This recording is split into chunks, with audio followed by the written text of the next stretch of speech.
Good afternoon. I'm your weather anchor, Denise Lee. I know we're all wondering, where are those cooler, consistent temperatures? You've heard it here on Take 30 News before. Don't you leave home without that jacket. I'll tell you why later on in the show. Donating blood can save lives, and there is a demand for a particular type. And Brittany Miller sits down with Nia Sims to discuss the Black Lives Matter, All Lives Matter event. Find out more on these stories coming up.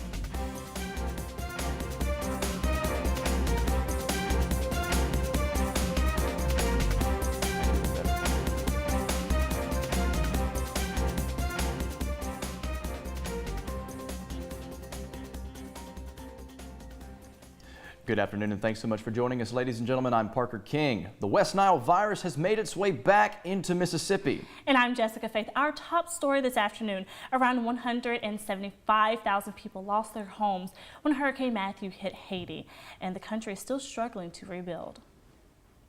Haiti took a direct hit from Hurricane Matthew on October 4th, killing hundreds of citizens and demolishing its infrastructure.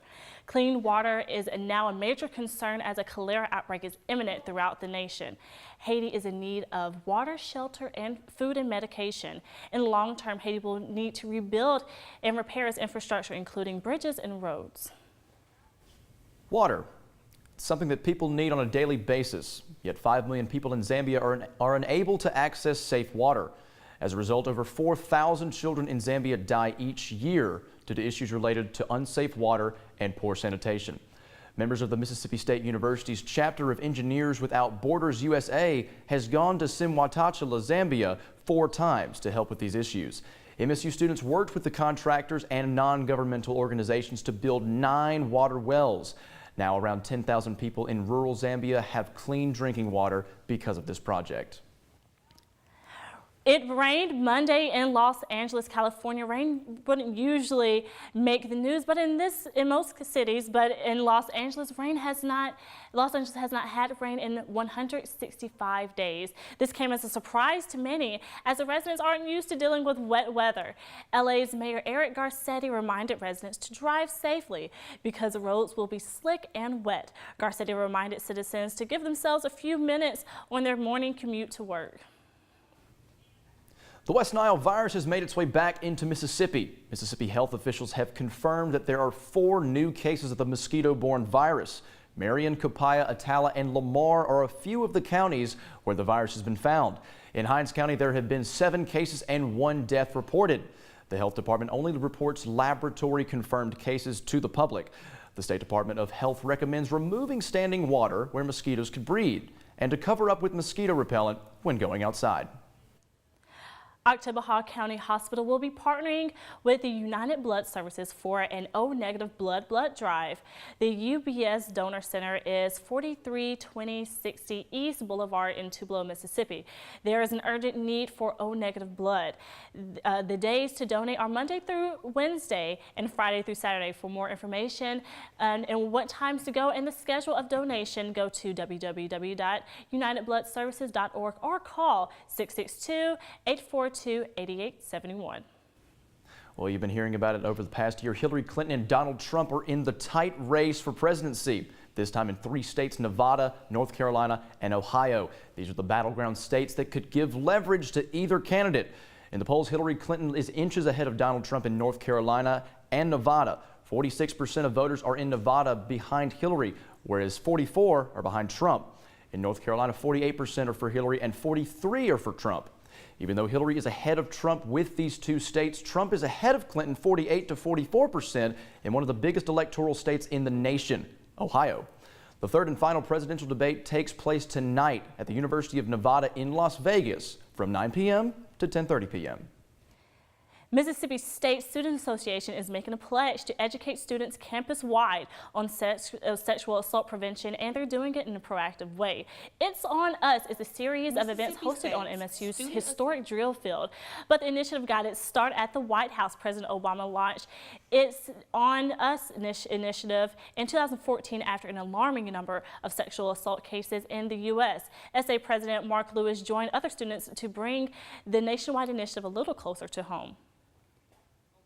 launched the It's On Us campaign in 2014 after an alarming number of sexual assault cases in the U.S.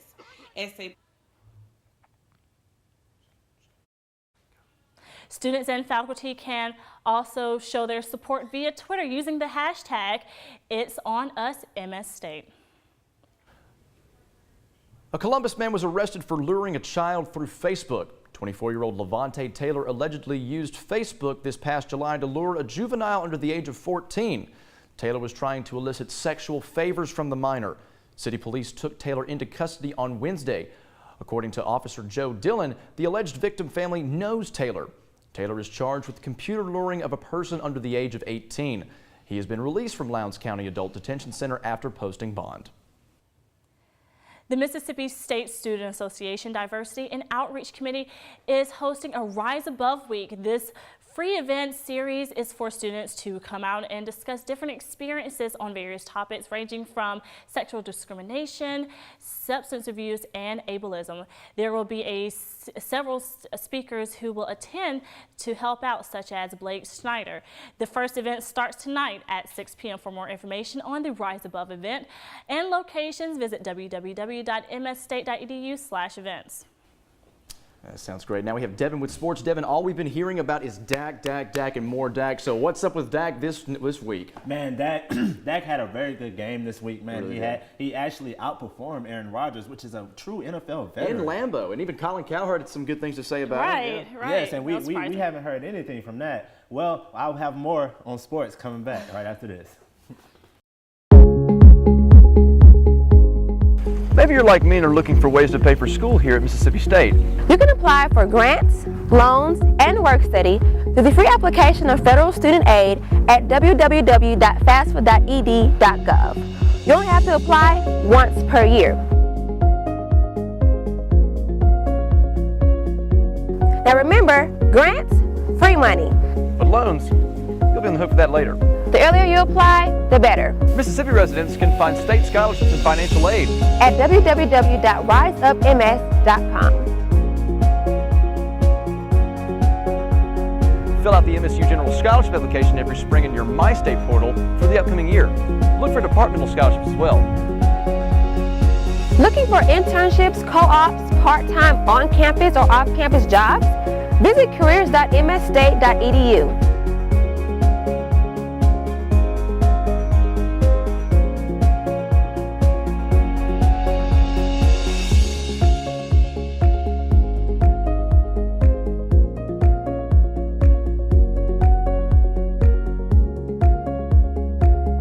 For more information, follow us on our social media at Bulldog Budget.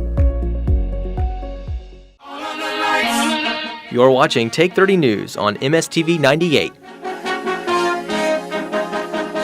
Stay tuned for sports coming up next. State Bulldogs travel to Utah to play the BYU Cougars. After the first half, the Bulldogs were up 14-7, but the Cougars came back by scoring the tying touchdown in the fourth quarter to take the game into overtime. The Cougars managed to defeat the Bulldogs 28-21 in double overtime. This wins give the Cougars a 3-game winning streak. You know, when you face a little bit of adversity, it kind of tests your character, and but it can really pull a team closer together. So, we haven't practiced since the game. We'll see how it pulls us together. Former MSU quarterback Dak Prescott had another outstanding performance on Sunday against the Green Bay Packers. Prescott threw for an impressive 247 yards and also had 3 touchdown strikes in the game. He managed to lead the Cowboys to a 30-16 victory and has the Cowboys' record at an impressive 5-1 on the season, which leads their division. Tensions is high in Dallas this week because quarterback Tony Romo will return to the practice field. The Cowboys have a bye week and will be back on action Sunday against the Eagles. The Minnesota Vikings are the only remaining unbeaten team in the NFL. That's right, the Minnesota Vikings. Despite losing their starting quarterback and arguably the best running back in the league, Adrian Peterson, to injury, are standing at an impressive 5-0 record. Their impressive start has a lot to do with veteran quarterback Sam Bradford. Bradford has revived the depleted Vikings and has given them hope to what many feared would be a terrible season. The Vikings will be back in action this Sunday at noon as they take on the Philadelphia Eagles. Breaking news, this just in, studio director Derrick Rose has been cleared of all sexual charges. Rose and his two counterparts were a part of a $21.4 million lawsuit involving his ex-girlfriend. Rose is expected to be back on court with his teammates this Tuesday for the season opener against the Cleveland Cavaliers. Now we're going to move on to MLB baseball. The curse of the Cleveland might be broken. The Cavaliers won the city's first major professional sports championship in over 40 years, and the Cleveland Indians look like they may join the Cavs, which will make it two professional sports teams from Cleveland to win a title in the same year. The Indians are one game away from clinching their ticket to the Major League World Series. More about the Cleveland Indians. Number 2 pitcher Trevor Bauer was scratched from starting on Saturday due to an injury to his pinky caused by a homemade drone. He started game 3 of the ALCS on Monday, but due to the extent of his injury, he only faced 4 batters. Bauer was faced to leave the game by the umpires after blood was dripping from his pinky. However, the Indians still managed to take a commanding 3-1 series lead over the Toronto Blue Jays and look to return to the World Series for the first time since 1997. The franchise has not won the World Series since 1948. The Blue Jays and Indians are now live on TBS. Over 200 horses were at the Mississippi State Horse Park to compete in the horse pour barrel race. Riders and horses came from several states, including Florida and Virginia, to compete in this time rodeo event. This is one of a few sports that have competitors from any sex or age range competing against each other to win the same prizes. Riders have to maneuver their horses around a pattern of 3 barrels without knocking them down. Knocking a barrel down results in a 5-second penalty and is enough to keep a competitor from winning one of the big cash prizes. After every 5 riders, the arena is dragged in order to allow all competitors to have good footing for their race against the clock. On Saturday, 1/10 of a second separated the winners in the 1D division. Elle Sullivan from Louisiana won aboard her horse, Gold MasterCard, with a time of 14.715 seconds. All right, Parker, back to you. All right, Devin Robertson Sports. Devin, thank you. Now we're going to Denise Lee for weather. Denise, I sweated in my suit on the way to the studio, and I'm dying to know, when is the weather going to get cooler? Well, Parker, usually if you asked me that question, I wouldn't have any good news, but this time it's something different. Cold front coming through tomorrow, and you're going to see some cooler temperatures, but I'll have more on all of this later on in the show. Hey, Carmen, how you doing? Doing good, Adam. How are you? Well, actually, I'm really stressed out right now. I'm trying to figure out how I'm going to pay for these student loans. You have to keep track of what you're borrowing and what you're going to pay when you graduate. Oh, I'm not even trying to think about that. It's like the loans are still there even if you graduate or not. Some of them are starting to charge interest the moment you get them. Well, how do you know how much you owe? Well, actually, I found this great website at www.nslds.ed.gov. You can get all your loans needs and what you're going to pay and what you owe right off the bat. So you can figure out how much you owe and the best way to pay it off, right? Yeah, this website can help you pay your loans out months or even years earlier. Well, what about after you graduate? How do you get a job to pay off the loans?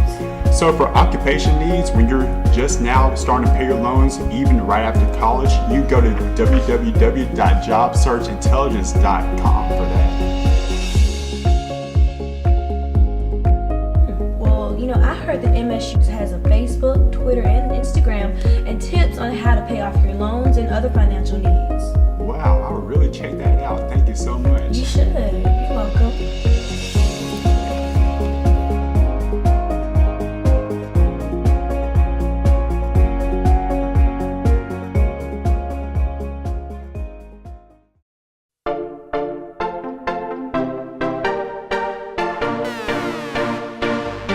Stay tuned for more Take 30 News coming up on MSTV 98.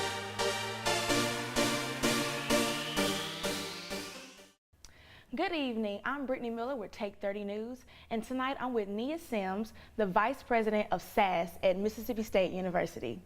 So Nia, how are you doing this evening? I'm pretty good. That's good, all right. So can you tell me what is SAS's goal at Mississippi State? SAS stands for the Society of African American Studies, and on Mississippi State's campus, our goal is to mobilize the African American community on campus to make sure that they're aware of current events that are affecting the African American community and give them a forum to discuss possible solutions or interventions to cope with what's going on in the world today. Okay, all right. So you guys have an event coming up tonight, actually, the Black Lives Matter, All Lives Matter discussion. Yes. Could you tell us about Tell us about that. Yes, contrary to popular belief, it is not a forum. We Okay. found that forums aren't as productive in spaces like this. So the goal for tonight's event is to give students a forum to express their opinions, hopefully get some people who to at the end of the night maybe have like not thought of the other side's viewpoint and at least have learned something new by the end of the night. That's our goal. Okay, so why do you feel that this event now is important to have at Mississippi State? Well, like I said, with SAS's goal overall as far as mobilizing the African American community on campus, this particular event is especially integral in just today's like racial climate in the country in general. And I think it's important to have those dialogues going consistently, because a lot of times you can get bogged down with schoolwork, you can get bogged down with just being a college student, being somebody typically under 25. So it's really easy to ignore, you know, current events, and with the impending like presidential debate and, like I said, current events, it's important to keep these types of discussions and sentiments at the forefront of people's minds, especially on college campuses. Okay, so will there be any guest speakers or faculty members attending this event tonight? Yes, for our discussions, we usually don't, it's usually very informal, but tonight we figured that since it's a very, I guess you would say strong on either side type discussion, we have decided to have a faculty moderator. Dr. Courtney Carter within the Department of Sociology will be moderating our event tonight, and she will make sure that it is reined in and productive, and yeah. All right, so could you tell us where this discussion will be taking place tonight? It'll be tonight, 7 p.m., McCool 100, which is also known as Rogers Auditorium. So yeah. Okay. Well, you mentioned about content earlier. Could you give us a little bit more detail on that? I think it's mainly going to be kind of a give and take with Dr. Carter listing certain statistics, backing up either side, and just kind of stimulating discussion from there. We will have like a talking stick, so we won't have people speaking over each other tonight. But as far as content, she's kind of covered it all. So in her notes, it'll be extensive, mostly statistics and sociological evidence to, you know, back up opinions on either side. Okay, so how long do you guys plan to have this discussion going? Like, because you said that it'll be monitored or by the faculty member. Right. How long do you all plan to have that discussion going? We intend to have the discussion going for about an hour, because as most people know, the final presidential debate is tonight. So we want to watch it too. So we hope to get out by 8, and so we'll have people's comments timed throughout the event to try to keep on our schedule with that. Okay, so with SAS being the organization at Mississippi State, are there any other programs that you all are working on for the future? Let me see, an interesting one. Oh, we wanted to do a panel discussion. I know I said something about panels earlier, but we have decided that a panel will be good in this situation. We want to do a Stereotypes Are Not Us panel discussion, where we would have other minorities, gender identifying minorities, etc., coming to say and disqualify certain. Well, thank you, Nia. Thank you so much. I'm Brittany Miller with Take 30 News. You're watching Take 30 News on MSTV 98.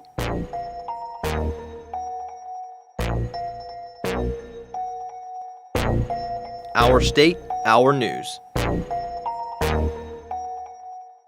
Good afternoon and welcome back. I'm your weather anchor, Denise Lee. Couldn't be more excited to talk to Mississippians across the state about weather, because we are going to be finally experiencing some cooler temperatures. I'm bringing you a fall forecast. Now, in October, we've had some near record high temperatures. We're still experiencing highs of 90 and 80, and that's pretty high for October, but this cold front that's coming in Thursday morning will be bringing you some colder weather. As we all here in Mississippi know, rain brings cooler weather. Thursday around 8 o'clock a.m., we have a nice cloud coverage coming over. You can go out, might need a light coat or something like that, but you won't need any rain gear until later on in the afternoon around 1 o'clock. We will be experiencing some rain coming through, sweeping through West Point, Starkville, Eupora. As you can see, pretty much everybody's going to get some rain. Now, if you look with me Thursday night, we're going to be back to cloudy, skies, but overall, you're going out, you need to get some gas for work in the morning. You will not have to worry about that rain jacket or that coat. You can leave that at home. More than excited, like I said, about these cooler temperatures. Now let's see here Wednesday. 90-degree high Thursday. As you can see, that cold front is making a difference. We have above average heat, possible isolated shower on Wednesday. Thursday, showers and storms. Make note of that 68 low. I know Mississippians are glad to hear about that. 50% chance of rain on Thursday, with today being a 10% chance of rain. Now to your 7-day forecast, which is my favorite part. We're going to be seeing some kind of crazy highs. Thursday is at 82, and then Friday breaks off into 69, which I'm more than excited to hear about that. These lows, make note of these lows. 53 on Thursday, 40 on Friday, 44, 47 on Saturday and Sunday. The highs for Saturday and Sunday will be 71, 79. We're going to look at Monday, Tuesday, and Wednesday respectively with 80, 81, 80, and back down to 47, 50, 52 for the lows. Parker King, Jessica Faith, I could not be more excited about this cooler weather. I am so excited. 69 for Friday's high. Forget that, the 47, 52. I'm looking at that as well. Right. Can finally wear this suit with confidence and not burn up. Gosh, exactly. Save money on my electric bill. Excited, yes. Right. And that no AC needed. Exactly. It makes me really excited. I know I've been waiting to wear my hair. The weather affects your hair. Right. It does. The frizz factor. The frizz factor. Right. Definitely. The frizz factor is real. Well, that's all that I have for weather, and they'll be back with more news after the break.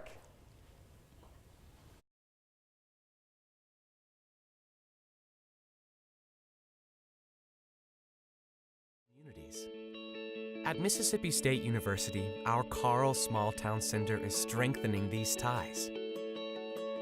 With nearly 40 years of making a difference, we are revitalizing communities into welcoming places to work, live, and congregate. By weaving together the best pieces of our past with modern technology and amenities, we are creating the hometowns of the future. Places where lifetime memories can be made. Where you have all the things you need, along with all the things you want.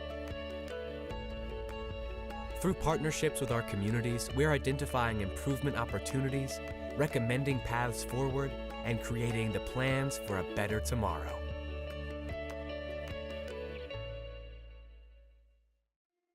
In today's information age, speed and technology drive innovation and economic advantage. At Mississippi State University, our Cray supercomputer is among the fastest academic systems in the world. How fast? Wrap your mind around 593 trillion calculations per second. What can we do with a system like this? What can't we do? When NASA had safety concerns with John Glenn's shuttle mission, they turned to us. When the Navy needed a better submarine, we helped design it. We built a better, safer engine cradle for the Corvette, assisted Homeland Security with cyber strategies, and predicted severe weather patterns for NOAA. We're changing the game for supercomputing while helping protect and shape tomorrow, opening up a whole new world of possibilities. Your news, keeping our state informed. Broadcasting from the home of the Bulldogs. This is Take 30 News. For the 2016-2017 homecoming court Tuesday night, Mississippi State Student Union posted the results of the election via Twitter. Senior Shawanda Brooks won homecoming queen. It has been 15 years since a minority female has been crowned MSU's homecoming queen. This year, homecoming coronation will take place during the halftime of the home football game against Sanford on October 29th. Over 4,000 fourth graders are learning the importance of wood at MSU's annual Wood Magic Science Fair. The central focus of the fair is to teach students about the misconceptions surrounding forest resources. Students who attend the fair learn about wood being a vital substance resource. Students travel to 13 different stations like Bubbling Palooza and hands-on demonstrations that teach students about the different types of trees activities. Kids are able to ask questions to the MSU forestry professors during and enjoying lunch and returning to their schools, with the forestry being a leading industry in Mississippi. Students who attend the Wood Magic Science Fair are getting a jump start. At Fuller's Cut Barbershop in Michigan, students are given discounts on their haircuts if they read a book aloud during the barber's Ryan Griffin. The barber who brought the program to the shop did so to help kids learn to read better. The kids are not the only ones who are enjoying it. Parents and the community are embracing the idea and the shop has gained several customers because of the program. Griffin has also kept track of the progress the kids are making. Bulldogs are now on the move, and this Friday from 12:15 to 1:30 p.m. at Joe Sanderson Center Auxiliary Gym. Bulldogs on the Move is a service opportunity that Starkville area schools bring to students with special needs. To participate in many programs, activities organized by MSU students. Some students' activities include basketball, volleyball, kickball, relay races, tag, and obstacle courses. Students can volunteer to help with this event or help the kids participate in the various activities. And the event is free for all those who participate. Dads matter too. That's the attitude that many men in the U.S. after President Obama passed legislation on October 27 that requires both men and women restrooms in public access federal buildings to have baby changing tables. Celebrities like Ashton Kutcher spoke out against the issue, gaining the attention of politicians and government officials. In 2015, Kutcher started a Change.org campaign and spoke about the lack of changing tables in men's restrooms. The Babies Act aim is to facilitate more family-friendly genders. The law requires changing tables to be clean and sanitary and suitable changing a child of 3 years age or younger. I like that. Dads matter too. Right, and they do. They definitely do, and I think it's a really great idea, and that celebrities are speaking out. Absolutely, and it should be brothers matter too, because I mean, I've had to change my message a little bit. Well, that's going to be it for Take 30 News. Thank you so much for joining us. Tune in next Wednesday at 4 o'clock for the latest news. Have a good night.